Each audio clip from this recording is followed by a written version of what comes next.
magaaladan gaalkacyo aan doonayaa inay noqoto hoygii dib u heshiisiinta Soomaaliyeed waa magaalo taariikhi ah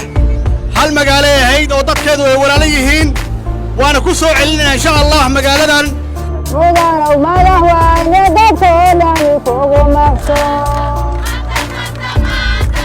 هلا من نبضة ما شاء الله أنا ونبضة يدين ودنا وحنا ودنا دبوا الجنسين صاروا جيدان هلكا وحاولنا صعدة أهل السنة وجميعا يقول منو أميدة يا صعدة وحن ربنا حرالة أميدة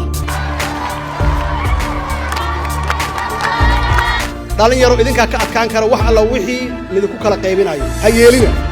ماشان وحا اسكاله مقالة دان داد وناكسنا اسكاله داد البحا اسكاله داد هرمر روا اسكاله dad mustaqbal raba iskale dad islaana iskale bahal galeen meeshan ma noqonayso jeesiin insha Allah